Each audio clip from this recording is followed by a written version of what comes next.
Con gusto les presento este hermoso billete de 50.000 pesos. El billete contiene dos hilos de seguridad. Uno es opaco y se aprecia como una banda oscura. El otro hilo visto por el adverso sobresale de papel 5 centímetros de color plateado y visto el billete a trasluz permite leer el texto 50.000 pesos Colombia. Acá está ese billete. Cuando yo recibo un billete de estos en mis manos, al tenerlo, miro que este círculo se mueva. Miren cómo se mueve. ¿Ok? También acá hay algo de resaltamiento de las letras. Y acá están para las personas que han perdido la visión. Miren acá ese hilo oscuro. A trasluz usted va a ver acá los 50.000 pesos.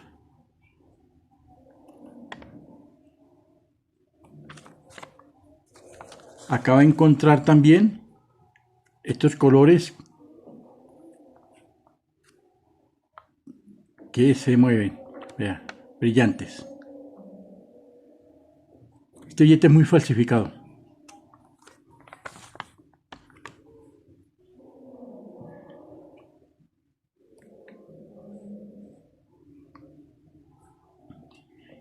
Gabriel García Márquez, Aracataca, Colombia, 1927, México, DF, Distrito Federal, 2014. Novelista colombiano, Premio Nobel de Literatura en 1982 y uno de los grandes maestros de la literatura universal. Gabriel García Márquez fue la figura fundamental del llamado boom de la literatura hispanoamericana, fenómeno editorial que en década de 1960 dio proyección mundial a las últimas hornadas de narradores del continente. Un fenómeno editorial en ese año. En todos ellos era palpable la superación del realismo y una renovación de las técnicas narrativas que encontraba como con la novela europea y estadounidense de entreguerras, Kafka, Joyce, Proust, Faulkner. García Márquez sumó a ello su portentosa fantasía y sus insuperables dotes de narrador, patentes en la obra que representa la culminación del realismo mágico 100 años de soledad, 1967. Biografía. Los años de su primera infancia en Aracataca marcarían decisivamente su labor como escritor. La fabulosa riqueza de las tradiciones orales transmitidas por sus abuelos nutrió buena parte de su obra. Afincado desde muy joven en la capital de Colombia, Bogotá, Gabriel García Márquez estudió Derecho y Periodismo en la Universidad Nacional e inició sus primeras colaboraciones periodísticas en el diario El Espectador. A los 25 años publicó su primera novela, La hojarasca, 1955, en la que ya apuntaba algunos de los rasgos más característicos de su obra de ficción. En este primer libro y algunas de las novelas y cuentos que le siguieron empezaron a vislumbrarse la aldea de Macondo y algunos personajes que configurarían 100 años de soledad, al tiempo que el autor hallaba en algunos creadores estadounidenses, sobre todo en William Faulkner, nuevas fórmulas expresivas. Comprometido con los movimientos de izquierda, Gabriel García Márquez siguió de cerca la insurrección guerrillera cubana de Fidel Castro y el Che Guevara hasta su triunfo en 1959. Amigo de Fidel Castro, participó por entonces en la Fundación de Prensa Latina, la agencia de noticias de Cuba. Al cabo de no pocas vicisitudes con diversos editores, García Márquez logró que una editorial argentina le publicase la que constituye su obra maestra y una de las novelas más importantes de la literatura universal del siglo XX, 100 años de soledad, 1967. Incubada durante casi 20 años y redactada en 18 meses, 100 años de soledad, recrea a través de la saga familiar de los Buendía la peripecia histórica de Macondo, aldea imaginaria fundada por los primeros Buendía, que es el trasunto de su localidad natal y al mismo tiempo de su país y del continente. De perfecta estructura circular, la novela alza un mundo propio, recreación mítica del mundo real de Latinoamérica, de un modo que ha venido a llamarse realismo mágico, por el encuentro constante de lo real con motivos y elementos fantásticos. Así, en el relato de la fundación del pueblo, de su crecimiento, de su participación en las guerras civiles que asolan al país, de su explotación por parte de una compañía bananera estadounidense, de las revoluciones y contrarrevoluciones subsiguientes y de la destrucción final de la aldea, que confluye con la extinción de la estirpe de sus fundadores, condenada desde el principio a 100 años de soledad. Se entrelazan con toda naturalidad sueños premonitorios, apariciones sobrenaturales, pestes de insomnio, diluvios bíblicos y toda clase de sucesos mágicos, todo ello narrado en una prosa riquísima, fluida y cautivadora, que hacen de la lectura un asombro y un placer inacambables. Tras una temporada en París, Gabriel García Márquez se instaló en Barcelona en el año de 1969, donde estableció amistad con intelectuales españoles como Carlos Barral y suramericanos como Mario Vargas Llosa. Su estancia allí fue decisiva para la concreción de lo que se conoció como el boom de la literatura hispanoamericana, que supuso el descubrimiento internacional de los jóvenes y no tan jóvenes narradores del continente, el peruano Mario Vargas Llosa, los argentinos Jorge Luis Borges, Ernesto Sábato y Julio Cortázar, los cubanos José Lezama Lima y Guillermo Cabrera Infante, los mexicanos Juan Rulfo y Carlos Fuentes, y los uruguayos Juan Carlos Onetti y Mario Benedetti, entre otros. En 1973-72 obtuvo el Premio Internacional de Novela Rómulo Gallegos y pocos años más tarde regresó a América Latina para residir alternativamente en Cartagena de Indias y en Ciudad de México, debido sobre todo a la inestabilidad política de su país.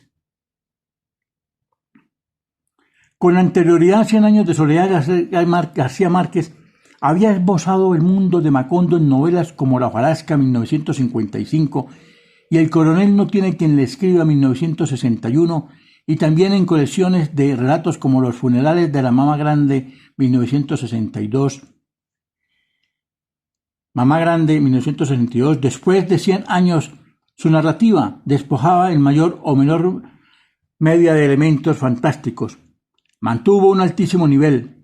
Es el caso de novelas como El otoño del patriarca, 1975, que somete a alucinante tratamiento el tema del dictador hispanoamericano, Crónica de una muerte anunciada, en 1981. Esa crónica de esa muerte anunciada, yo me acuerdo haberla leído. Relatos de un crimen de honor basado en sucesos reales, que sobresale por su perfección constructiva y ha sido considerado su segunda obra maestra. Y El amor en los tiempos del cólera, ese libro está por ahí guardadito, 1985. Extraordinaria historia de un amor que, nacido en la adolescencia, no llegaba a consumarse hasta 53 años después, ya en la vejez de los personajes. Aunque yo no me acuerdo de ese libro, con todo respeto, Crónica de una muerte anunciada. Cuando usted tenga libros, tenga mucho cuidado de la gente que llega a su casa. No los deje a la mano. Creo que ese libro se lo autoprestó una persona. Su prestigio literario, que en 1982 le valió el Premio Nobel de Literatura, le confirió autoridad para hacer oír su voz sobre la vida política y social colombiana. Su actividad como periodista quedó recogida en Textos Costeños, 1981, y Entre Casacos, 1983, compendios de artículos publicados en la prensa escrita y en Noticia de un secuestro, amplio reportaje novelado editado en 1996, que trata de la dramática peripecia de 9 periodistas secuestrados por orden del narcotraficante Pablo Escobar. Relato de un náufrago, reportaje sobre un caso real publicado en forma de novela en 1968, constituye un brillante ejemplo de nuevo realismo y puso de manifiesto su capacidad para cambiar el de registro. En el cine intervino en la redacción de numerosos guiones, a veces adaptaciones de sus propias obras, y desde 1985 compartió con el cineasta argentino Fernando Birri la dirección de la Escuela Internacional de Cine de La Habana. Entre su producción posterior cabe destacar una novela histórica en torno a Simón Bolívar, el general en su laberinto 1989, la colección de relatos 12 cuentos peregrinos 1992, el volumen de Memorias Vivir para contarla 2002, que cubre los primeros 30 años de su vida, y su última novela Memorias de mis putas tristes 2004, sobre el amor de un nonagenario periodista por una joven prostituta. Falleció en la Ciudad de México en el año 2014 tras una recaída en el cáncer linfático que le había sido diagnosticado en el año de 1999. Miren esa hermosura de historia de Gabriel García Márquez. Vamos a extendernos un poco porque mi interés es también de que aquella persona que desee escuchar esta biografía se lleve un bonito recuerdo, tenga un bonito recuerdo y se interese más adelante por investigar y saber más acerca de este Premio Nobel. En las últimas décadas del siglo XIX, Rubén Darío dio a Hispanoamérica la independencia literaria al inaugurar la primera corriente poética autóctona, el modernismo. Mediados del siglo XX correspondió al colombiano Gabriel García Márquez situar la narrativa hispanoamericana en la primera línea de la literatura mundial con la publicación de 100 años de soledad 1967, obra cumbre del llamado realismo mágico, la mítica fundación de Macondo por los Buendía y el devenir de la aldea y del estirpe de los fundadores hasta su extinción. Bueno, ahí como pueden mirar ustedes acerca de esta historia muy hermosa de Gabriel García Márquez. Constituye el núcleo de un relato maravillosamente mágico y poético, tanto por su desbordada fantasía como por el subyugante estilo de su autor, dotado como pocos de un prodigioso don de contar. El mundo de Macondo, parábola y reflejo de la tortuosa historia de la América hispana, había sido esbozado previamente en una serie de novelas y colecciones de cuentos. Después de 100 años de soledad, nuevas obras maestras jalonaron su trayectoria, reconocida como la concesión del Nobel de Literatura en 1982. Basta recordar títulos como El otoño del patriarca en 1975, Crónica de una muerte anunciada en 1981 y El amor en los tiempos del cólera en 1985. Como máximo representante del boom de la literatura hispanoamericana de los años 60, García Márquez contribuyó decisivamente a la merecida proyección que finalmente alcanzó la narrativa del continente. El fenómeno editorial del boom supuso, en efecto, el descubrimiento internacional de numerosos novelistas de altísimo nivel, apenas conocidos fueron de sus respectivos países. La infancia mítica. Gabriel García Márquez. Él nació en la Caracataca, Magdalena, el 6 de marzo de 1927. Creció como niño único entre sus abuelos maternos y sus tías, pues sus padres, el telegrafista Gabriel Eligio García y Luisa Santiago Márquez, se fueron a vivir cuando el pequeño Gabriel contaba solo 5 años a la población de Sucre, en la que don Gabriel Eligio abrió una farmacia y Luisa Santiago daría a luz a la mayoría de los 11 hijos del matrimonio. Los abuelos de García Márquez eran dos personajes bien particulares y marcaron el periplo literario del futuro Nobel. El coronel Nicolás Márquez, veterano de la Guerra de los 1000 días 1899-1902, Le contaba a Gabriel infinidad de historias de su juventud y de las guerras civiles del siglo XIX. Lo llevaba al circo y al cine y fue su cordón umbilical con la historia y con la realidad. Doña Tranquilina Iguarán, su segatona abuela, pasaba los días contando fábulas y leyendas familiares mientras organizaba la vida de los miembros de la casa de acuerdo con los mensajes que recibía en sueños. Ella fue la fuente de la visión mágica, supersticiosa y sobrenatural de la realidad. Entre sus tías, la que más lo marcó fue Francisca, quien tejió su propio sudario para dar fin a su vida. Gabriel García Márquez aprendió a escribir a los 5 años en el Colegio Montessori de Aracataca con la joven y bella profesora Rosa Elena Ferguson, de quien se enamoró.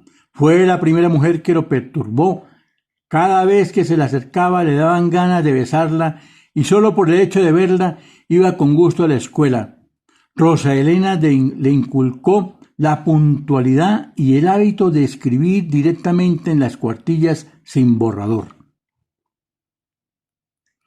En ese colegio permaneció hasta 1936, cuando murió el abuelo y tuvo que irse a vivir con sus padres al sabanero y fluvial puerto de Sucre. De allí pasó interno al Colegio San José de Barranquilla, donde a la edad de 10 años ya escribía versos humorísticos. En 1940, gracias a una beca, ingresó en el internado del Liceo Nacional de Zipaquirá, una experiencia realmente traumática. El frío del internado de la ciudad de la sal lo ponía melancólico y triste. Embutido siempre en un enorme saco de lana, nunca sacaba las manos por fuera de sus mangas, pues le tenía pánico al frío. Durante los 6 cursos que pasó en el Liceo de Zipaquirá, hubo de recorrer al menos 2 veces al año en barco de vapor el río Magdalena, principal arteria fluvial del país.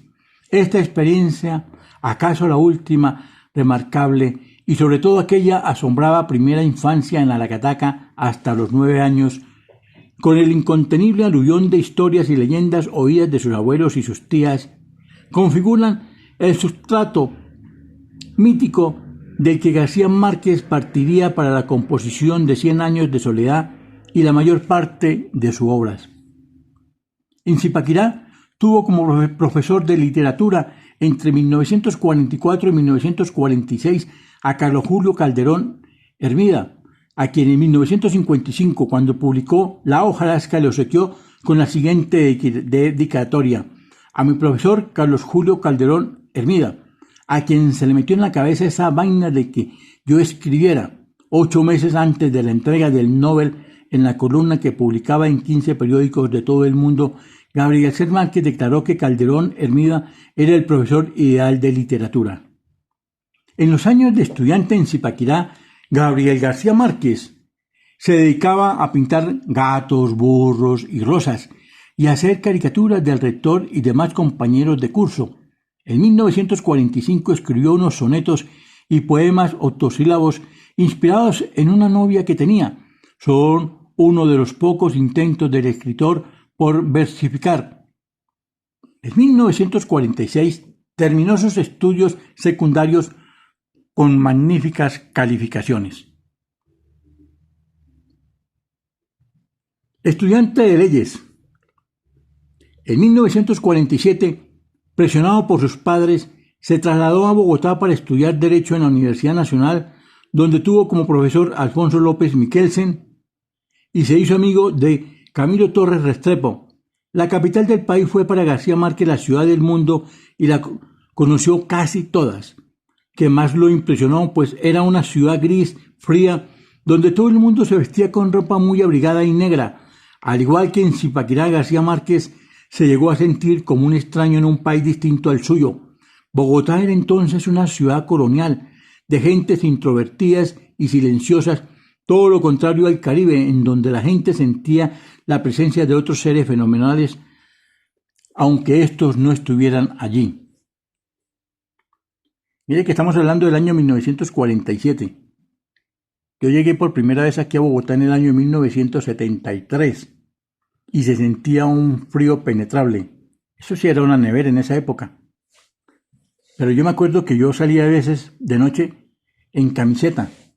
No sé por qué, pero me gustaba. tal vez sentir la brisa, y nunca me llegué a enfermar. Vaya hoy en día y saque a un niño en camiseta y verá lo que le pasa. Se dura por lo menos un mes hospitalizado. Los estudios de leyes no eran propiamente su pasión, pero logró consolidar su vocación de escritor. El 13 de septiembre de 1947 publicó su primer cuento, La tercera resignación, en el número 80 del suplemento Fin de semana del rotativo El Espectador, dirigido por Eduardo Zalamea Borda. Zalamea, que firmaba sus columnas con el seudónimo de Ulises, escribió en la presentación del relato que García Márquez era el nuevo genio de la literatura colombiana. Las ilustraciones del texto estuvieron a cargo de Hernán Merino. A las pocas semanas apareció un segundo cuento, Eva está dentro de un gato. El 9 de abril de 1948 fue asesinado el líder de la oposición, Jorge Eliezer Gaitán. Los vientos desórdenes que ese mismo día asolaron la capital en una jornada de revuelta conocida como el Bogotazo, fueron la causa de que la Universidad Nacional cerrara indefinidamente sus puertas. García Márquez perdió muchos libros y manuscritos en el incendio de la pensión donde vivía y se vio obligado a pedir traslado a la Universidad de Cartagena, donde siguió siendo un alumno irregular. Nunca se graduó, pero inició una de sus principales actividades periodísticas, la de columnista. Manuel Zapata Olivella le consiguió una columna diaria en el recién fundado periódico El Universal.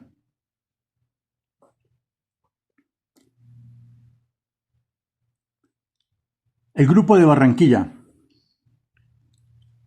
A principios de los años 40 comenzó a gestarse en Barranquilla una especie de asociación de amigos de la literatura que se llamó el Grupo de Barranquilla. Su cabeza redactora era don Ramón Viñes, el sabio catalán, dueño de una librería en la que se vendía lo mejor de la literatura española, italiana, francesa e inglesa. Orientaba al grupo en las lecturas, analizaba autores, desmontaba obras y las volvía a armar, lo que permitía descubrir los trucos de que se servían los novelistas.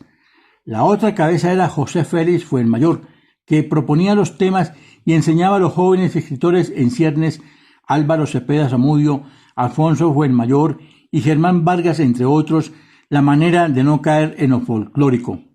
Gabriel García Márquez se vinculó a ese grupo. Al principio viajaba desde Cartagena a Barranquilla cada vez que podía. Luego, gracias a una neumonía que lo obligó a recluirse en Sucre, cambió su trabajo en el Universal por una columna diaria en el Heraldo de Barranquilla, que apareció a partir de enero de 1950 bajo el encabezado de La Jirafa y firmada por Séptimos.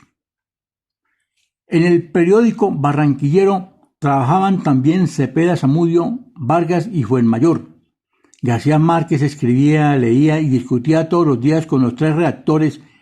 El inseparable cuarteto se reunía a diario en la librería del sabio catalán, o se iba a los cafés a beber cerveza y ron hasta altas horas de la madrugada. Polemizaban a grito herido sobre literatura o sobre sus propios trabajos, que los cuatro leían.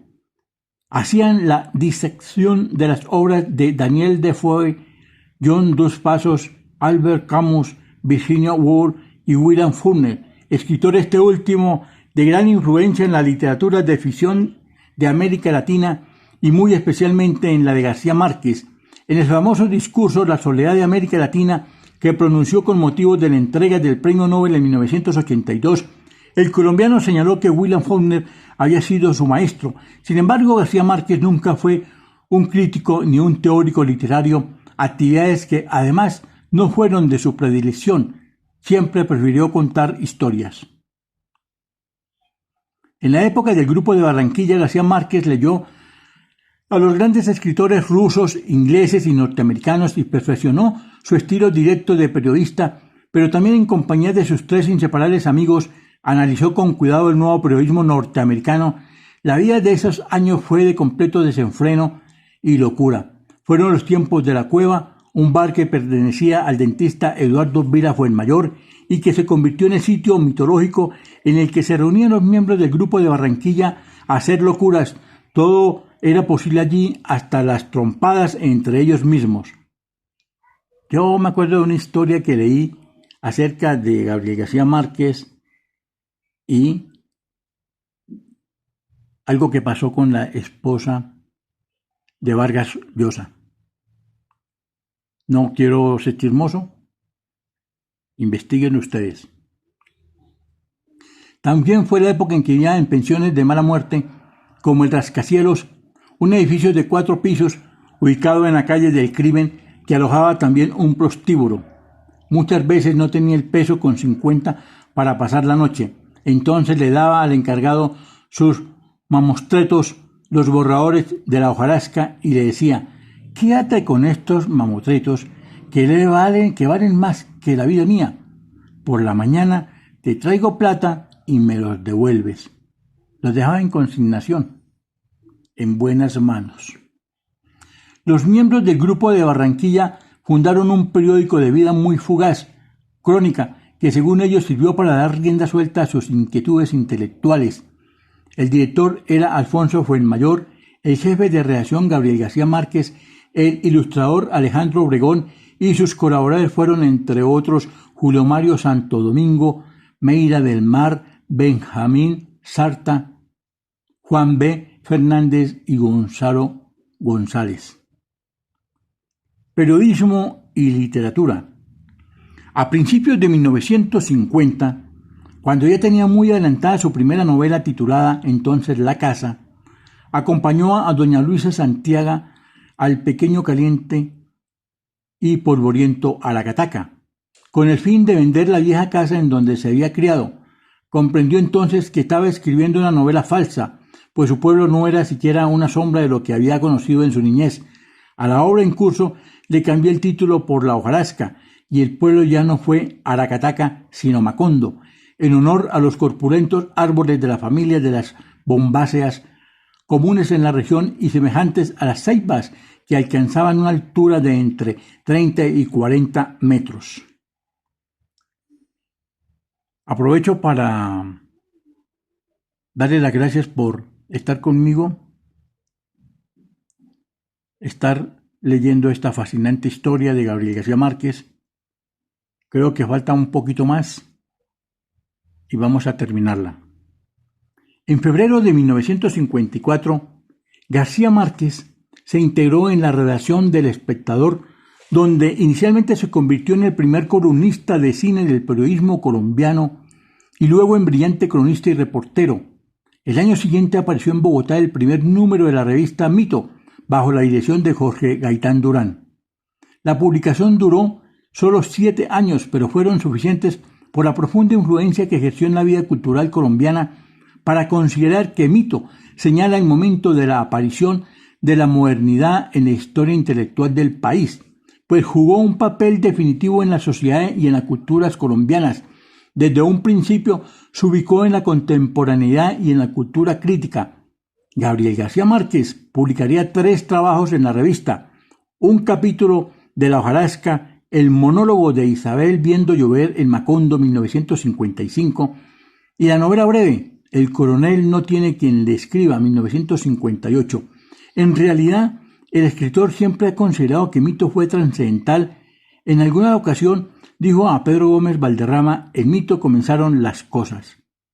En ese año de 1955, García Márquez ganó el primer premio en el concurso de la Asociación de Escritores y Artistas, publicó La hojarasca y un extenso reportaje por entregas, Relato de un náufrago, el cual fue censurado por el régimen del general Gustavo Rojas Pinilla.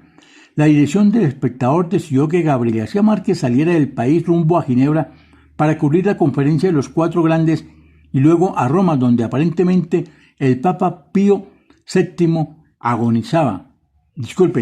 Pío XII.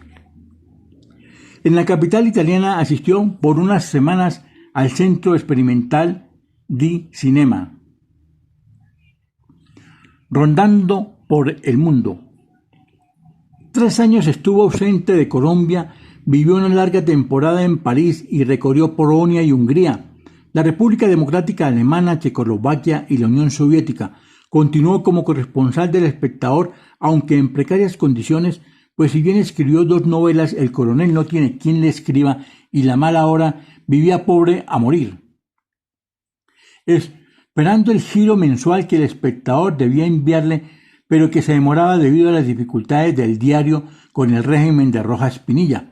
Esta situación se refleja en El Coronel, donde se relata la desesperanza de un viejo oficial de la guerra de los 1000 días aguardando la carta que había de anunciarle la pensión de retiro a que se tiene derecho. Cuando El Espectador fue clausurado por la dictadura, fue corresponsal de El Independiente y colaboró también con la revista venezolana Élite y la colombianísima Cromos. La estancia en Europa permitió a García Márquez ver América Latina desde otra perspectiva. Le señaló las diferencias entre los distintos países latinoamericanos y tomó además mucho material para escribir cuentos acerca de los latinos que vivían en la Ciudad de la Luz. Aprendió a desconfiar de los intelectuales franceses, de sus abstracciones y esquemáticos juegos mentales, y se dio cuenta de que Europa era un continente viejo en decadencia, mientras que América, y en especial Latinoamérica, era lo nuevo, la renovación, lo vivo. A finales de 1957 fue vinculado a la revista Momento y viajó a Venezuela, donde pudo ser testigo de los últimos momentos de la dictadura del general Marcos Pérez Jiménez. En marzo de 1958 contrajo matrimonio en Barranquilla con Mercedes Barcha, unión de la que nacieran 2 hijos. Rodrigo en 1959, bautizado en la Clínica Palermo de Bogotá por Camilo Torres Restrepo y Gonzalo, 1962. Al poco tiempo de su matrimonio, de regreso a Venezuela, tuvo que dejar su cargo en Momento y asumir un estornudante trabajo en Venezuela Gráfica, sin dejar de colaborar ocasionalmente en Élite. Pese a tener poco tiempo para escribir su cuento, un día después del sábado fue premiado. En 1959 fue nombrado director de la recién creada agencia de noticias cubana Prensa Latina. En 1960 vivió 6 meses en Cuba y al año siguiente fue trasladado a Nueva York, pero tuvo grandes problemas con los exiliados cubanos y finalmente renunció. Después de recorrer el sur de Estados Unidos, se fue a vivir a México. No sobra decir que luego de esa estadía en Estados Unidos, el gobierno norteamericano le denegó el visado de entrada porque, según las autoridades, Gabriel García Márquez estaba afiliado al Partido Comunista. Solo en 1971, cuando la Universidad de Columbia le otorgó el título de doctor honoris causa, recibiría el autor un visado, aunque condicionado. Recién llegado a México, donde García Márquez residiría muchos años de su vida, se dedicó a escribir guiones de cine y durante los años de 1961 y 1963 trabajó en las revistas La Familia y Sucesos, de los cuales fue director.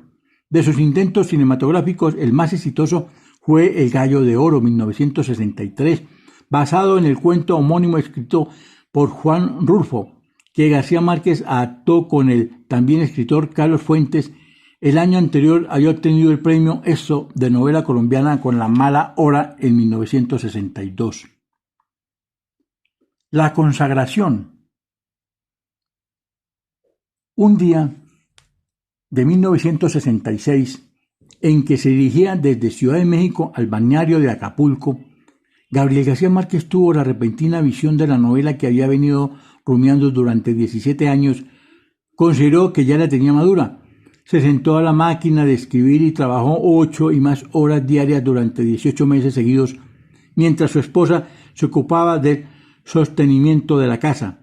En el año 1967 apareció 100 años de soledad, novela cuyo universo es una sucesión de historias fantásticas perfectamente hilvanadas en un tiempo cíclico y mítico. Pestes de insomnio, diluvios, fertilidad desmedida, levitaciones. Es una gran metáfora en la que, a la vez que se narra la historia de las generaciones de los Buendía en el mundo mágico de Macondo, donde la fundación del pueblo hasta la completa extinción de la estirpe se refleja de manera hiperbólica e insuperable la historia colombiana desde los tiempos de la independencia hasta los años 30 del siglo XX. 100 años de soledad mereció este juicio del gran poeta chileno Pablo Neruda. Es la mejor novela que se ha escrito en castellano después de El Quijote. Con tan calificado concepto se ha dicho todo. La novela no solo permitía equiparar a su autor con Miguel de Cervantes, sino que constituyó un hito de la historia literaria de Latinoamérica al ser señalado como una de las mejores realizaciones narrativas desde los tiempos de Don Quijote de la Mancha. El éxito entre el público acompañó esta valoración. Figura entre los libros que más traducciones tiene, 40 idiomas por lo menos, y que mayores ventas ha logrado, alcanzando las cifras de un verdadero bestseller mundial.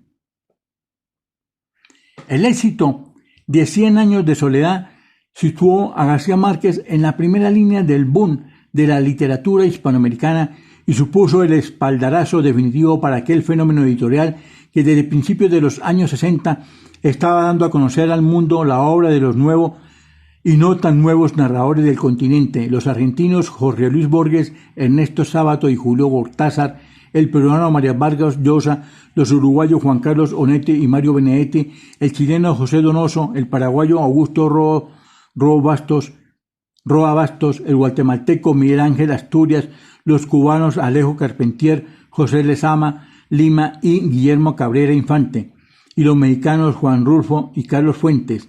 Entre otras figuras, tras el aplauso unánime del público y de la crítica, García Márquez se estableció en Barcelona y pasó temporadas en Bogotá, México, Cartagena y La Habana. Durante las siguientes décadas escribía 5 novelas más y se publicarían 3 volúmenes de cuentos y 2 relatos, así como importantes recopilaciones de su producción periodística y narrativa. De los 15 años que mediaron hasta la concesión del Nobel, cabe destacar la colección de cuentos La increíble y triste historia de la cándida Heréndida y de Soberas desalmada en 1973, la novela de dictador El otoño del patriarca en 1975, temas recurrentes en la tradición hispanoamericana y un nuevo prodigio de perfección constructiva y narrativa basado en suceso real y alejado del realismo mágico, la crónica de una muerte anunciada en 1981, considerada por muchos su segunda obra maestra. Varios elementos marcan este periplo. Se profesionalizó como escritor literario y solo después de casi 23 años reanudó sus colaboraciones en El Espectador. En el año de 1985 cambió las máquinas de escribir por el computador. Su esposa Mercedes Barcha siempre colocaba un ramo de rosas amarillas en su mesa de trabajo, flores que García Márquez consideraba de buena suerte. Un vigilante autorretrato de Alejandro Obregón, que el pintor le regaló. Presidía su estudio en una noche de locos. El artista lo había atravesado con 5 tiros del calibre 38 para zanjar una disputa entre sus hijos sobre quién lo heredaría. Finalmente, 2 de sus compañeros periodísticos, Álvaro Cepeda Zamudio y Germán Vargas Cantillo, murieron cumpliendo cierta prefiguración escrita en 100 años de soledad. Premio de Literatura. En la madrugada del 21 de octubre de 1982, ese 21 de octubre de 1982, yo tuve, gracias a Dios, el privilegio de ver esa entrega acá en Bogotá. En la madrugada del 21 de octubre de 1982, García Márquez recibió una noticia que hacía ya tiempo que esperaba por esas fechas.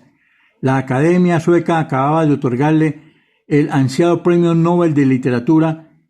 Se hallaba entonces exiliado en México, pues el 26 de marzo de 1981 se había visto obligado a salir de Colombia para eludir su captura. El ejército colombiano quería detenerlo por una supuesta vinculación con el movimiento M-19 y porque durante 5 años había mantenido la revista alternativa de corte socialista. La concesión del Nobel fue todo un acontecimiento cultural en Colombia y en Latinoamérica. El escritor Juan Rulfo opinó: por primera vez después de muchos años se ha dado un premio de literatura justo. La ceremonia de entrega del Nobel se celebró en Estocolmo los días 8, 9 y 10 de diciembre. Según se supo, después disputó el galardón con el novelista británico Graham Greene y el alemán Günter Grass. con Graham, mire. Dos actos confirmaron el profundo sentimiento latinoamericano de García Márquez. A la entrega del premio fue vestido con un clásico e impecable liquilique de lino blanco, por ser el traje que usó su abuelo y que usaban los coroneles de las guerras civiles, y que seguía siendo de etiqueta en el Caribe continental, y con el discurso La soledad de América Latina, leído el miércoles 8 de diciembre de 1982 ante la Academia Sueca en pleno, y 400 invitados, y traducido simultáneamente a 8 idiomas. Intentó romper los moldes o frases gastadas con que tradicionalmente Europa se ha referido a Latinoamérica y denunció la falta de atención de las superpotencias hacia el continente. El flamante Nobel dio a entender cómo los europeos se han equivocado en su posición frente a las Américas, quedándose tan solo con la carga de maravilla y magia que se ha asociado siempre a esta parte del mundo, y sugirió cambiar ese punto de vista mediante la creación de una nueva y gran utopía, la vida, que es a su vez la respuesta de Latinoamérica a su propia trayectoria de muerte. El discurso es una pieza literaria de elevado estilo y de hondo contenido americanista, una hermosa manifestación de su personalidad nacionalista, de su fe en los destinos del continente y de sus pueblos. Confirmó asimismo su compromiso con Latinoamérica, convencido desde siempre de que el subdesarrollo afecta a todos los elementos de la vida latinoamericana. Los escritores de esta parte del mundo deben, por consiguiente, estar comprometidos con la realidad social total. Con motivo de la entrega del Nobel, el gobierno colombiano, precedido por Belisario Betancur, proclamó una vistosa presentación folclórica en Estocolmo. Presentó además una emisión de sellos con la efigie de García Márquez, dibujada por el pintor Juan Antonio Roda, con diseños de Díquez Castro y textos de Guillermo Angulo, a propósito de la cual el escritor colombiano expresó: el sueño de mi vida es que esta estampilla solo lleve cartas de amor. Últimos años. Desde que se conoció la noticia de la obtención del premio, el asedio de periodistas y medios de comunicación fue permanente y los compromisos se multiplicaron. Finalmente, en marzo de 1983, Gabo regresó a Colombia.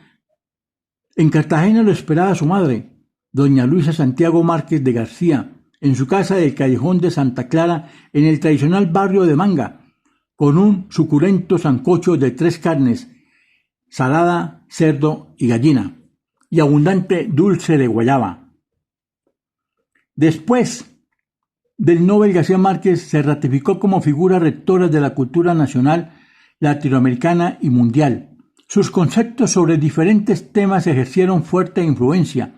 Durante el gobierno de César Gaviria en 1990 y 1994, junto con otros sabios como Manuel Elkin Patarroyo, Rodolfo Ginás y el historiador Marco Palacios, formó parte de la comisión encargada de diseñar una estrategia nacional para la ciencia, la investigación y la cultura.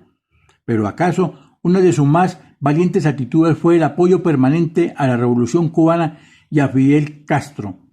La defensa del régimen socialista impuesto en la isla y su rechazo al bloqueo norteamericano, que sirvió para que otros países apoyasen de alguna manera a Cuba y evitó mayores intervenciones de los estadounidenses. En el terreno literario, apenas 3 años después del Nobel, publicó otra de sus mejores novelas, El amor en los tiempos del cólera, de 1985, extraordinaria y dilatadísima historia de amor que tuvo una tirada inicial de 750.000 ejemplares. Deben destacarse asimismo la novela histórica El general en su laberinto, en 1989, sobre el libertador Simón Bolívar, los relatos breves reunidos en 12 cuentos peregrinos, 1992, y la novela reportaje Noticias de un secuestro, 1996, que examina una serie de secuestros ordenados por el narcotraficante colombiano Pablo Escobar. Tras algunos años de silencio, en el 2002, García Márquez presentó la primera parte de sus memorias, Vivir para contarla, en la que repasa los primeros 30 años de su vida. La publicación de esta obra supuso un magno acontecimiento editorial, con el lanzamiento simultáneo de la primera edición, 1 millón de ejemplares, en todos los países hispanohablantes. En el 2004 vio la luz la que iba a ser su última novela, Memorias de mis putas tristes En 2007 recibió sentidos y multitudinarios homenajes por el triple motivo: sus 80 años y el 40º aniversario de la publicación de 100 años de soledad y el 25º de la concesión del Nobel. Falleció el 17 de abril del 2014 en Ciudad de México tras de una recaída en el cáncer linfático por el que ya había sido tratado en 1999. Mire que estamos a pocos días de un aniversario de la muerte de este caballero. Bueno, esto fue todo por hoy. Es realmente muy extenso, muy largo. Me disculpan, pero aquellos que deseen y que han terminado conmigo, los felicito al escuchar esta historia de Gabriel García Márquez. ¿Qué hago acá? Estoy recogiendo estos billetes, los voy a colocar por acá. Miren este libro.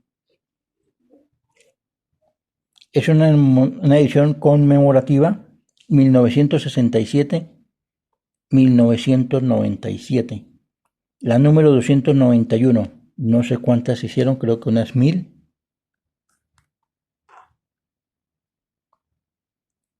Ahí está.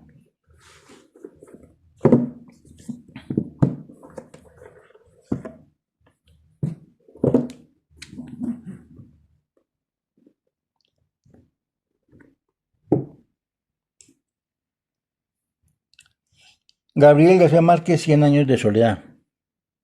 Muy hermosa. Es un libro, esto es una reliquia prácticamente.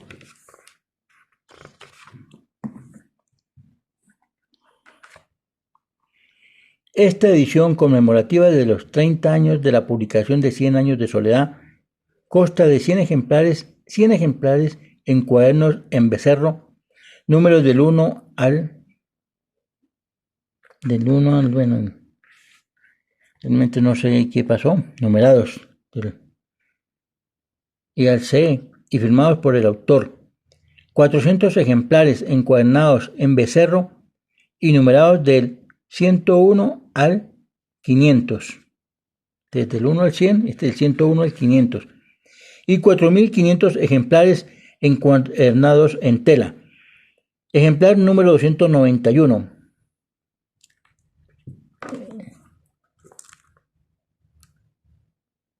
Acá hay una palabra que dice acá.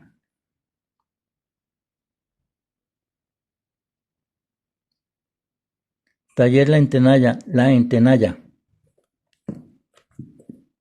Pienso que este es el de Becerro.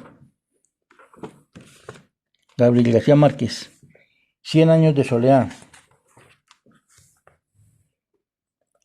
Gabriel García Márquez, 1967, de esta edición editorial Norma, Tatán, 1996. Mire todo esto, lo que hay ahí. La edición conmemorativa en mayo de 1997.